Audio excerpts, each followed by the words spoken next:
Selamat datang di channel Terus Berjuang, sebuah channel untuk mengartikulasikan pemikiran dan sikap yang merdeka, yang dilandasi oleh nilai-nilai demokrasi, keadilan, dan keterbukaan yang bertanggung jawab.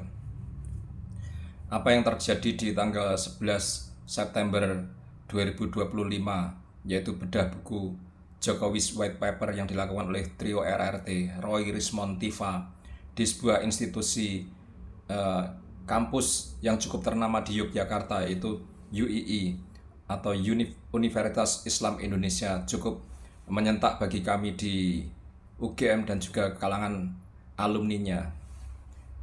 Bagaimana tidak, sudah jauh hari kita disajikan fakta-fakta bahwa sebetulnya buku mereka itu adalah buku sampah, tidak ada apa-apanya, itu hanya kompilasi apa yang selama berbulan-bulan mereka keluarkan di media sosial, di televisi, dan media-media lain yang tidak mengandung kebenaran, hanya berupa opini, framing, tafsir-tafsir liar mereka terhadap keabsahan dari ijazah Jokowi. Mereka menuduhnya sebagai ijazah palsu milik Jokowi yang berasal dari Universitas Gadjah Mada Fakultas Kehutanan. Sudah terlalu banyak bukti seperti itu, tapi ketika ada institusi ilmiah bernama kampus yang cukup besar dan disegani, itu bagi kami terasa mengejutkan juga.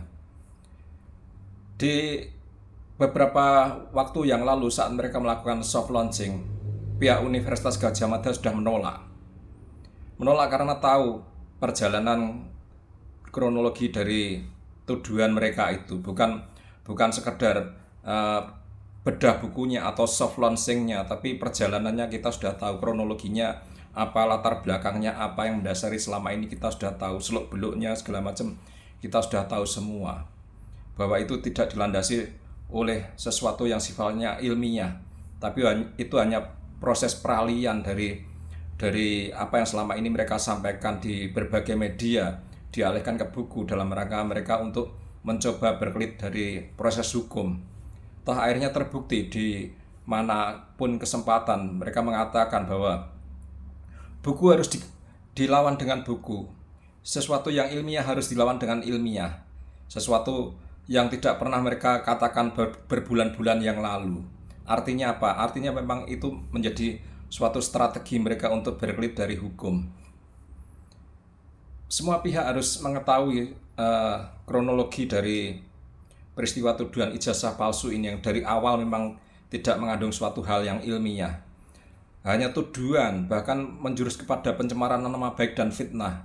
Kita akan buktikan bahwa peristiwa tuduhan ijazah palsu yang dimulai pada sekitar bulan Maret itu diawali oleh Rismond setelah berkunjung dari perpustakaan Fakultas Kehutanan bersama istrinya. Dia kemudian bikin video di mana tanpa banyak basa-basi dia di sana menuduh UGM berkomplot, UGM dan alumninya berbohong soal waktu itu, soal skripsi Jokowi yang diutak-atik Rismond pertama kali.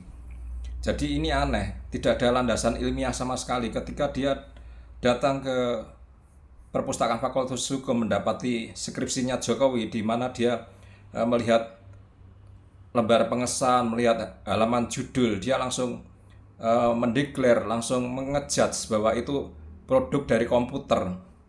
Dia tidak paham bahwa era-era dahulu, era-era 80-an bahkan 90-an, begitu banyak mahasiswa yang membuat lembar pengesahan, lembar judul di skripsinya lewat percetakan. Itu adalah produk mesin cetak, bukan produk komputer seperti yang diklaim oleh Rismond. Memang kalau skripsi tahun 85 terus lembar pengesahannya sama lembar judul diklaim itu produk dari komputer MS Word, ya jadinya memang terkesan itu adalah rekayasa, karena MS Word baru ada di sekitar tahun 92. Apalagi Rismond menemukan adanya Times New Roman di situ, dia langsung menghubungkan itu adalah Times New Roman baru ada di tahun 92 dibawa oleh MS Word, padahal faktanya Times New Roman sudah ada sejak tahun 30-an, diadopsi oleh mesin cetak kemudian. Seperti itu, dia tidak paham, langsung ngejudge, langsung bikin video, langsung menuduh rektor berbohong,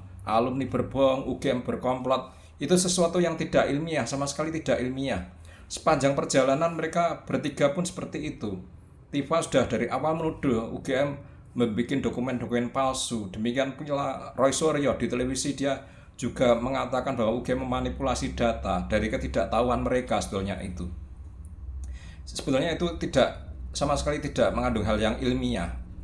Ini kampus-kampus harus sadar bagaimana kronologi awal seperti itu. Terus ketika di tanggal 15 April mereka menggeruduk kampus UGM bersama dengan TPUA, harap menjadi catatan bahwa TPUA itu pendirinya adalah Habib Rizik. Habib Rizik yang mendirikan. Artinya apa? Masa yang dibawa TPUA adalah masanya Habib Rizik, yang notabene pasti beririsan dengan Front Persaudaraan Islam atau Front Pembela Islam yang dulu sudah dibredel oleh pemerintah. Sebuah institusi ilmiah digeruduk sedemikian rupa, artinya menjadi hak dari institusi ilmiah dalam hal ini UGM untuk bersifat defensif, sehingga ketika menerima mereka, kita dari pihak UGM sama sekali tidak mau menunjukkan semua dokumen atau berkas-berkas yang mereka tuntut, karena mereka tidak berwenang dan caranya juga sudah salah. Mereka melakukan penggerudukan. Jadi wajar saja saat itu respon UGM sedemikian dingin.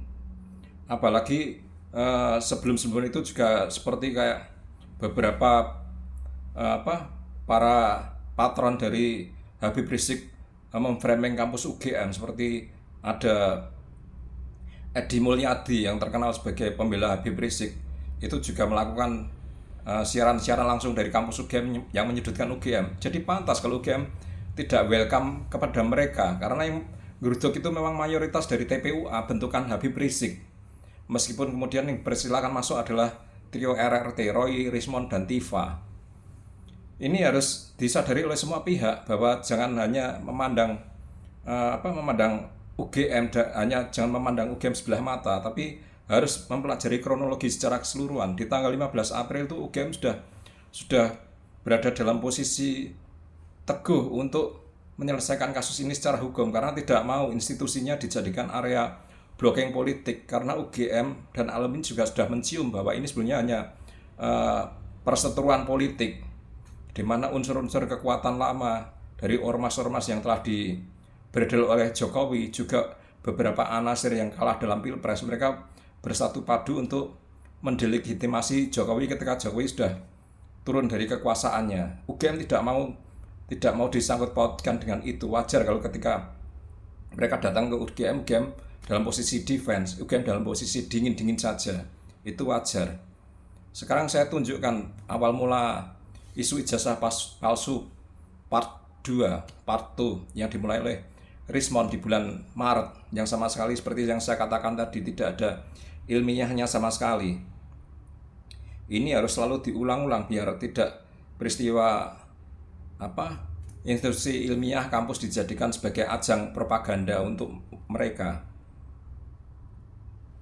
Jadi dari sini bisa kita simpulkan bahwa skripsi Joko Widodo ini Rismond bulan Maret itu dicomot dari orang lain dan ditempelkan saja halaman lembar pengesahan ini berikut dengan judul, karena ini produk komputer. Sisanya dari kebodohan dia sendiri. Punya orang lain, beda zaman. Ini zaman ketik manual, ini zaman komputer. Bu Ova, hati-hati Ibu. Pidana, lebih baik minta maaf sebelum di class action. Ya, lebih baik dipidana daripada class action nanti terbuka semua, terbongkar semua UGM memanipulasi dan mengakui Joko Widodo alumninya. Padahal dari lembar pengesahan itu beda zaman jauh.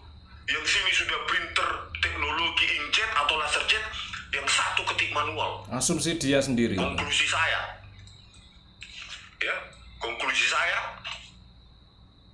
cuma dua yang diubah dalam skripsi itu, yaitu lembar pengesahan dan lembar judul. Itu pakai produk komputer. Sisanya adalah skripsi orang lain yang diakui sebagai milik Joko Widodo. Rismon menuduh Jokowi nyolong skripsi orang. Dugaan saya, skripsi ini adalah benar bimbingan dari Dr. Insinyur Ahmad Sumitro, ya, dan Profesor Dr. Sunardi selaku Dekan Fakultas Kehutanan saat itu, ya. Dan ini pasti diambil dari mahasiswa yang dibimbing oleh Ahmad Sumitro. Menuduh nyolong, menuduh Jokowi nyolong skripsi. Dulu kalau dosen UGM itu ngajar di beberapa universitas swasta, ada Instiper, ada Institut Pertanian atau Intan atau lainnya. Kita pasti bisa menemukan kalian-kalian yang ada di universitas itu, ya. Coba cari, ya, judul seperti ini dan isinya seperti ini. Seperti ini. Saya yakin itu ada di Instiper, ada di Intan. Itu yang mengawali dari isu ijazah palsu part 2 atau bagian kedua, ketika bagian pertama dilakukan oleh Sugiknur, oleh Bambang Tri dan juga Tifa, itu sudah terkubur lama seiring dengan masuknya Bambang Tri dan Sugiknur di penjara. Kemudian di bulan Maret 2025 muncul sosok Rismon yang mengawali geger isu ijazah palsu bagian kedua ini. Dari statement Rismon di awal kasus ini sudah mencerminkan itu tidak ilmiah. Dia mendatangi perpustakaan Fakultas Hukum, menemukan lembar pengesahan dan lembar judul Jokowi yang berbeda dengan isinya. Kalau isi diketik manual, dia menemukan itu langsung berasumsi bahwa itu hasil produk dari MS Word, karena ada Times New Roman juga. Padahal MS Word, Times New Roman menurut dia baru ada di tahun 92. Itu skripsi tahun 1985. Artinya itu skripsi palsu. Bahkan di situ Jokowi dituduh nyolong skripsinya mahasiswa Intan atau Instiper. Hanya diganti di lembar pengesahan dan lembar judul dengan produk komputer masa kini. Itu atau apa perbuatan ilmiah menuduh seperti itu? Coba akal waras kita. Menuduh nyolong seperti itu apakah perbuatan ilmiah? Bahkan dia tanpa menyandingkan komparasi dengan satu buah skripsi pun yang sezaman dengan Jokowi. Hanya satu buah skripsi dia mengambil kesimpulan bahwa itu skripsi colongan. Ilmiah macam apa seperti itu? Langsung mengambil kesimpulan. Dan itu salah total. Ternyata itu bukan produk komputer di era masa kini. Itu adalah produk mesin cetak dari mesin percetakan. Sejak tahun 30-an sudah ada Times New Roman. Kemudian diadopsi oleh mesin cetak. Itu produk mesin cetak. Tapi Rismon nggak paham. Dia ngeklaim itu produk komputer. Kemudian dihubungkan. Karena itu produk komputer belum ada di tahun 85. Kemudian dia menuduh skripsi Jokowi itu skripsi hasil nyolong. Hanya dirubah di halaman pengesahan dan halaman judul dengan produk komputer masa kini. Itu sama sekali tidak ilmiah.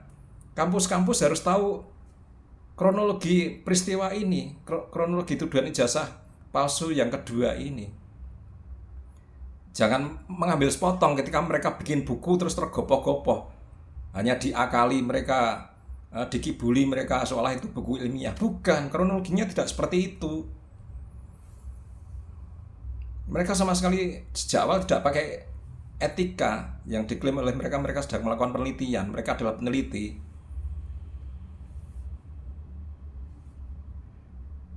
Etika penelitian itu apa tuh? Ciri-cirinya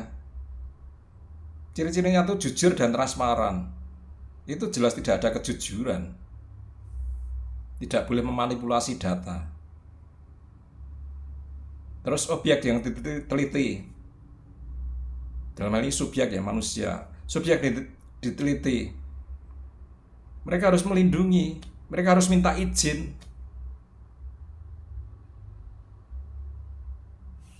Dan tidak boleh tidak boleh menyudutkan, tidak boleh menjatuhkan.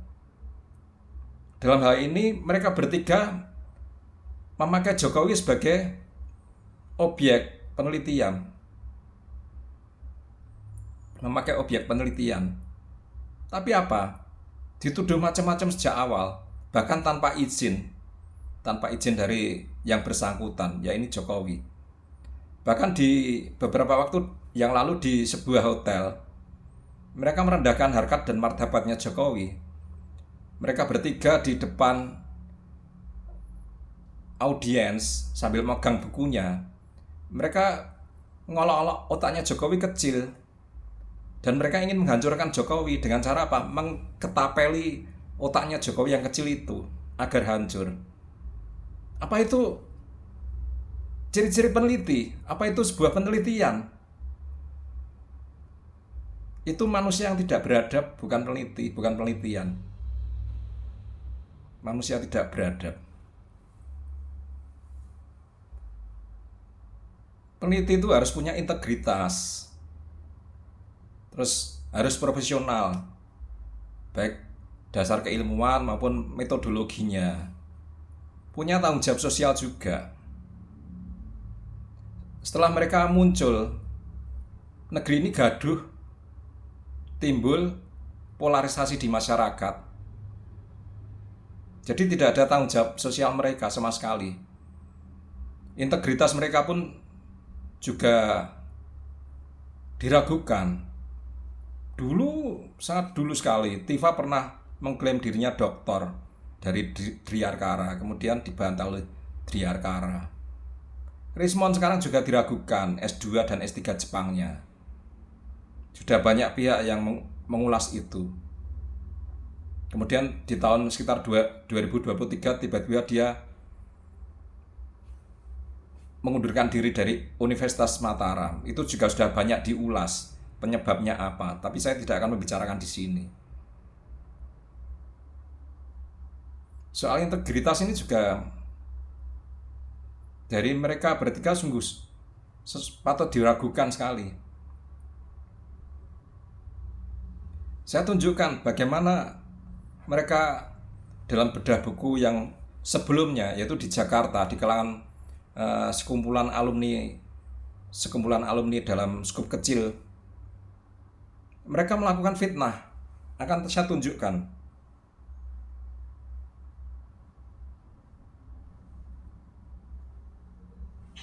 Jadi ada sebuah off the record, ya, yang saya dapatkan informasinya begitu santer terdengar bahwa kami membuat buku ini ya. Ternyata, ya, sambil bisik-bisik mereka itu, sindikat itu, komplotan itu sedang menyiapkan ijazah aspal, sedang menyiapkan ijazah aspal.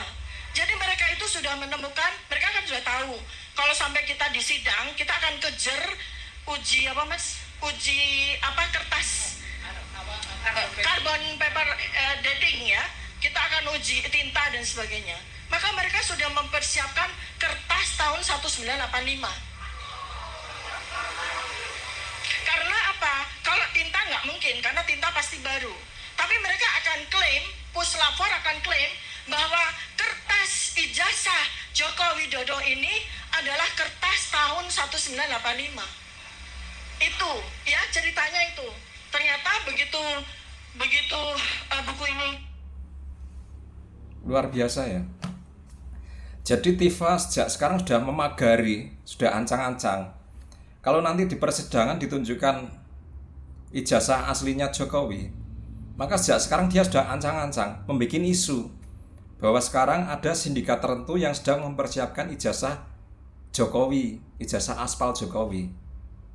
Dia sudah mencium gelagat bahwa ijazah asli itu ada. Bahkan oleh kalangan peneliti, juga oleh beberapa kalangan dari UGM, alumni UGM, sudah di-spill sedikit demi sedikit bahwa ijazah itu ada. Di waktu Bareskrim konferensi pers sebelumnya sudah ditunjukkan.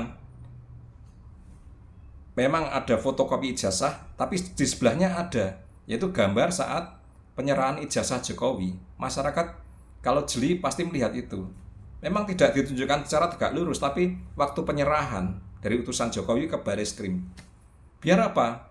Biar tidak di-screenshot mereka. Tujuannya. Beberapa peneliti juga sudah melakukan spill sedikit-sedikit di beberapa presentasi. Misalkan masalah stempel yang ternyata memang di atas foto. terlihat di atas jas, stempel merah. Artinya apa? Itu mereka nyepil, memberi clue bahwa ini memang ijazah asli. Mereka bagian tertentu tunjukkan. Terus masalah layering yang dagangannya Rismond, di mana dia menduga ijazah Jokowi itu palsu karena apa? Karena logo dulu baru tulisan. Coba cari di YouTube, ada itu beberapa ahli yang sudah menganalisa bahwa punyanya Jokowi itu ternyata juga tulisan dulu baru ditutup dengan logo GM, persis seperti yang Rismond klaim. Artinya apa? Ahli itu memakai sumber yang benar, yaitu ijazahnya Jokowi. Saya sendiri ada itu di konten saya, walaupun saya hanya diberi dari teman yang ahli. Dia dapat dari sumber yang valid. Saya juga sebenarnya sudah diberi hasil analisa dia masalah ijazah Jokowi yang ada watermark dari atas ke bawah, Gajah Mada. Saya pernah lihat, tapi bukan melihat ijazahnya, tapi melihat hasil analisa dia. Ijazah itu memang ada. Kesaksian wartawan di Solo, belasan wartawan sudah mengatakan ada sejak berbulan-bulan yang lalu. Jadi Tifa bikin fitnah di acara bedah buku di Jakarta. Dia memagari. Nanti sekiranya di proses pengadilan ditunjukkan, dia sudah jauh hari sudah ngomong bahwa itulah ijazah yang aspal yang sudah dipersiapkan sekarang. Itulah kelicikan mereka. Apakah hal seperti itu ilmiah, kerja-kerja ilmiah? Terus masalah integritas, objektivitas, mereka sejak awal sudah bikin kesimpulan bahwa ijazah Jokowi itu palsu. Kemudian geger mencari bukti, akhirnya mengultimatum UGM, hilir mudik ke UGM minta bukti. Padahal mereka jauh hari sudah menyimpulkan palsu, tapi nggak punya bukti sama sekali. Terakhir mereka sibuk mengultimatum UGM untuk menyerahkan bukti ke mereka dengan berbagai cara. Apa itu ilmiah? Sama sekali tidak. Saya akan tunjukkan bahwa mereka pun tidak punya tidak punya etika, tidak punya integritas sebagai seorang peneliti. Tukang memaki-maki, UGM dimaki-maki. Bahkan Rismond pernah dari ruangan Humas UGM melakukan podcast mendiskreditkan UGM semau-maunya. Ini akan saya tunjukkan bagaimana Rismond memaki-maki wakil rektor hanya gara-gara dia tidak paham bahwa zaman dulu ada pula yang mengistilahkan skripsi itu dengan tesis. Itu sudah hal yang umum. Tapi Rismond nggak paham, kemudian yang dimaki-maki wakil rektor. Ini saya tunjukkan. Ya, rektor, wakil rektor yang kita temui tadi penipu mereka penipu. Ya, ingat kata-kata saya, mereka penipu. Jangan saya spill dulu dong, supaya kalian nonton Sentana TV gitu loh bro. Kalau saya spill, ya nggak surprise lagi, ya kan? Mantap. Ya kan? Gitu bro, apa lagi? Nah, mantap lah. Ternyata skripsinya salah satunya bukan skripsi, tapi apa? Bla bla bla. Kebodohan mereka sendiri, kemudian menyalahkan UGM. Biar kaget nanti orang UGM jantungan nggak bisa tidur malam ini. Apakah itu? Para penipu itu malam ini nggak bakal bisa tidur, ya, karena kami ditipu. 3 orang kami tadi masuk, ya, ada 2 wakil rektor penipu, ya. Nggak bisa saya spill dikit-dikit, nanti apa? Jadi banyak. Itu sejak dulu mereka suka maki-maki UGM, memaki-maki para pejabat di UGM. Apa itu ciri-ciri mereka sebagai peneliti? Yang dilakukan mereka penelitian ilmiah? Sama sekali tidak. Nggak pernah ada adab etika peneliti. kerja-kerja penelitian yang memaki-maki orang hanya karena kebodohan mereka sendiri. Belum lagi ngata-ngatain UGM sebagai keset Jokowi, UGM sebagai tisu untuk mencebok, maaf, tainya Jokowi, kotorannya Jokowi. Apa itu peneliti? Sama sekali tidak. Belum lagi tujuan mereka sudah ketahuan sekarang. Tujuan mereka apa? Dua, melemparkan isu ini, kemudian dibuat bukunya. Ujung-ujungnya apa? Ingin mengadili Jokowi dan memakzulkan Gibran. Bahkan waktu bedah buku di UII, waktu acara foto bersama, hal itu diulangi lagi. Jadi itu bukan sebuah penelitian yang objektif, tapi jelas-jelas itu bermotif politik. Makanya UGM sejak tanggal 15 April bersifat defense, tidak mau melayani mereka, karena mereka orang-orang politik. Seperti yang disampaikan oleh Aris Sujito, Wakil Rektor 3. Dia menyatakan bahwa UGM tidak mau ikut campur, tidak mau ikut dalam blocking politik. Itu yang terjadi. Jadi UII atau kampus lainnya harus sadar seperti ini. Jangan mau diperbodoh oleh trio RRT untuk memfasilitasi propaganda mereka. Mereka tuh aktor-aktor politik, orang-orang politik yang menggunakan isu ijazah ini untuk menjatuhkan Jokowi, mendelegitimasi Jokowi, dan memakzulkan Gibran. Itu harus disadari. Perguruan tinggi harus memiliki semacam fatsun ya, tata krama pergaulan antar perguruan tinggi. Bagaimana trio RRT ini di awal sudah sering menyerang UGM, memaki-maki UGM, memaki-maki pejabat UGM, menghina UGM, menginjak-injak marwah kehormatan UGM. Kampus lain mestinya punya semacam fatsun tadi, tata krama pergaulan. Apa yang dilakukan trio RRT harusnya tidak diberi ruang oleh mereka. Kita pun akan melakukan hal sama, misalkan ada alumni UII yang kemudian menghancurkan marwah kehormatan UII, kemudian dibukukan. UGM pasti menolak ketika akan dijadikan wilayahnya, tempatnya dijadikan untuk ajang seperti itu, pasti menolak. Ini gunanya fatsun. Fatsun tidak hanya di politik ya, tapi pergaulan lah. Ini hanya saya gunakan sebagai bahasa umum. Perguruan tinggi harus menyimak. Perguruan tinggi sebagai benteng terakhir moral, benteng terakhir kebijaksanaan, sebagai sumber pencetak SDM yang unggul, berintegritas. Jangan mau dijadikan sebagai fasilitas untuk propaganda semacam itu. Propaganda ketidakadaban, propaganda etika oleh para pelakon-pelakon politik. Saya berharap yang di UI kemarin adalah yang terakhir untuk kampus-kampus di Indonesia.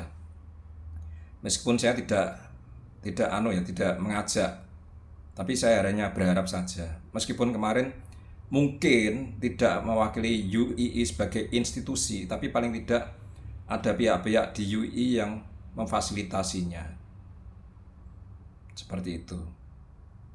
Mungkin cukup sekian video saya kali ini. Mohon maaf bila ada kata-kata yang salah. Tetap semangat dan salam merdeka.